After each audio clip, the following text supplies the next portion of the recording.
parle des enjeux de marché, de la stratégie d'investissement également qu'on peut imaginer pour la deuxième partie de cette année 2021 avec Jean-Marie Mercadal à mes côtés en plateau, directeur général délégué en charge des gestions chez Ophi Asset Management. Bonjour Jean-Marie. Bonjour Grégoire. Bienvenue. Le MSCI World, les actions globales mondiales, l'indice des actions mondiales est au plus haut historique au moment où on se parle, grâce notamment à la surperformance, je le disais, des marchés européens.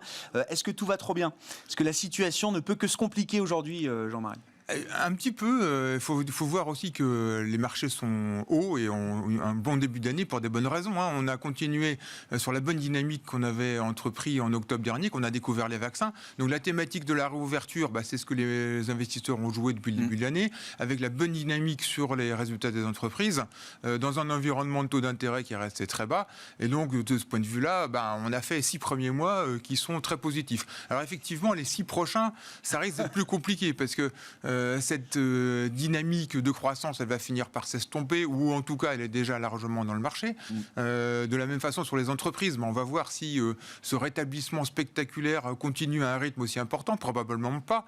Et puis, on va se poser des questions sur justement cette persistance de taux d'intérêt à des niveaux très bas, alors qu'on voit des signaux d'inflation qui se multiplient ici et là, un peu partout, d'ailleurs en Europe aussi. Donc voilà, c'est les enjeux pour la seconde partie de l'année. Comment vous l'expliquez? Je disais hier, c'est le mystère obligataire du moment. Il faut se souvenir, il y a quelques semaines, à peine quelques mois en arrière, c'était le débat sur la surchauffe, les taux américains n'arrêtaient pas de monter, 1,70, 1,75. Fin mars, on était au plus haut, proche de 1,80, et tout le monde voyait 2% dans le viseur pour le 10 ans américain.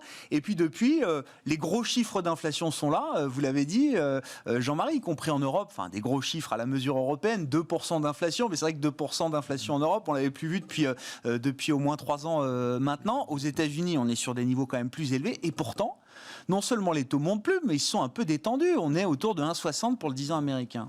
Alors, c'est vrai que dans un premier temps, on était passé de 0,50 à presque 2. Faut pas oublier ce mouvement-là. C'est une forme de rétablissement. Il ne faut pas l'oublier, ce mouvement-là. Donc, une espèce de normalisation. Et puis maintenant, les marchés... En fait, il y a 2 choses, je pense, dans les marchés. Premièrement, les investisseurs n'osent pas se mettre contre la Fed. On dit toujours « don't fight the Fed ». Or, on a créé tellement de dettes, notamment aux États-Unis, peut-être pour des bonnes raisons. On verra comment cette dette est utilisée. Mais aujourd'hui, peut-être que la Fed va rentrer dans un espèce de contrôle global de la courbe des taux, comme on avait vu dans certaines périodes de l'après-guerre où là aussi les dettes avaient explosé. Donc les investisseurs font très attention à ça parce que la Fed a des moyens par définition illimités.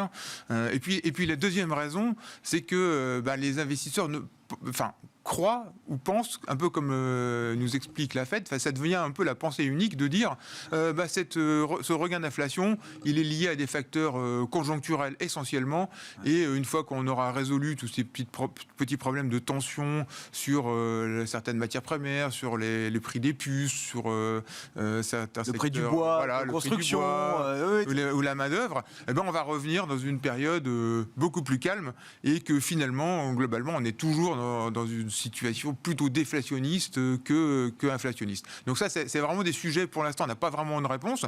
Donc c'est pour ça qu'il y a des chances... Pour l'instant, la Fed a gagné une partie, une manche, vous dites. Elle a bien gagné. Ça. Enfin, les marchés l'ont cru. Voilà, c'est ça. Donc merci pour l'État fédéral américain qui va pouvoir, et pour les entreprises d'ailleurs, qui vont pouvoir se financer des taux extrêmement intéressants. Et donc pour les marchés, il va falloir attendre confirmation de tous ces éléments. Et c'est pour ça qu'il y a des chances que dans les prochaines semaines, les marchés soient plutôt un peu plus calmes. D'ailleurs, c'est ce qu'on voit, il ne se passe plus tellement grand-chose depuis quelques semaines, même si ça monte doucement. Bon, justement, en termes de stratégie d'investissement, est-ce qu'il faut garder un biais cyclique, value, continuer de jouer peut-être le rattrapage de cette partie du marché très décoté? C'est des positionnements que beaucoup de gestions et Ophi ont depuis des mois maintenant. Est-ce que c'est encore d'actualité? Est-ce qu'il faut, rebalancer les choses de manière un peu différente? Est-ce qu'il faut même peut-être réduire globalement son exposition au risque au démarrage de ce mois de juin? Alors globalement, nous sur les actions, on est un peu réduit. On était positif en début d'année, on est passé à neutre. Donc ça, c'est pour l'allocation globale aux actions. Et à l'intérieur de la poche action, c'est vrai que nous, on était plutôt favorable à un rattrapage cyclique, style value, etc., qui a déjà eu quand même lieu en bonne partie. Bon, est-ce qu'il est complètement fini? Peut-être pas, mais aujourd'hui, je pense que des positions plus équilibrées et plus centrées sur la sélection des titres que sur les styles, aujourd'hui, c'est plutôt ça qu'il faut faire. Dans une allocation globale que nous, on conseille un peu plus prudente aujourd'hui. Ouais. Bon, un peu de prudence au démarrage de ce mois de juin. On verra si la prudence est bonne conseillère ou pas, Jean-Marie, parce que vous le savez mieux que moi, mais le risque, si le marché continue de monter, c'est que cette prudence, à un moment, ça devienne compliqué pour certains professionnels. Alors, pour tout vous dire, on a failli passer, lors de notre dernier comité d'allocation, on a failli passer sous-pondéré. On a failli conseiller de s'alléger beaucoup plus que les poids neutres dans les portefeuilles. Mais on s'est dit... Attention, exactement pour les raisons que vous soulignez, c'est qu'on a face à nous les banques centrales qui ont des moyens illimités, comme je disais tout à l'heure, avec des taux d'intérêt très bas. Donc qu'est-ce qu'on peut faire d'autre que des actions, sachant qu'aujourd'hui, le paradoxe, c'est que c'est sur les actions qu'on a du rendement. Et si on ne touche pas au capital d'action, on a à peu près 3,5% de rendement en Europe, plus les rachats d'actions. Donc ça fait une espèce de rendement implicite supérieur. Alors que de l'autre côté, on a des spreads de crédit très bas et des taux d'intérêt qui sont proches de zéro en zone euro. Donc du coup, c'est pour ça qu'on reste neutre. Voilà. Mais on n'est pas à l'abri quand même de périodes plus volatiles. Parce qu'il y a quand même des sujets. On verra les banques centrales ce qu'elles nous racontent justement sur cette thématique de l'inflation, peut-être avec Jackson Hole à la rentrée quand elles vont se rencontrer. Est-ce qu'elles continuent dans cette thématique de contrôle global des taux d'intérêt? Pourquoi pas? À la limite, vu les dettes, c'est peut-être pas idiot. Et puis, on verra les élections en Allemagne, parce qu'en zone euro, on n'est peut-être pas tout à fait d'accord à garder une politique comme ça dans certains pays. Donc, on verra en Allemagne si c'est un sujet de crispation ou pas sur toute la construction européenne. Bon, bref, il y a plein de petits sujets. Et puis, n'oublions pas qu'on ne va pas faire plus 45% de croissance de bénéfices tous les trimestres sur les entreprises aux États-Unis. Donc là aussi, ça va se calmer un petit peu. Donc, probablement un peu plus de volatilité. Donc nous, on dit un peu... Il est temps d'être un peu plus prudent, mais de là à passer sous pondéré, je suis d'accord avec vous. On n'est pas encore à cette étape-là. J'avais une question aussi, Jean-Marie Mercadal, parce que on a beaucoup parlé de l'Assemblée Générale de Total la semaine dernière. Vous faites partie des quelques sociétés de gestion, aux côtés de Mescart, la Banque Postale AM également, et OFI Asset Management, qui avaient voté contre la résolution consultative sur la stratégie climat de Total. Quel était le sens de ce vote et est-ce qu'à un moment, ça peut redevenir hype d'investir dans ces majors pétrolières? Vous êtes actionnaire forcément de Total, puisque vous participez à cet AG. Oui. Alors, c'est un sujet extrêmement intéressant, très à la mode. Alors, pour nous, on est présent sur ces sujets depuis quand même une vingtaine d'années où on fait de la recherche et de l'analyse ISR.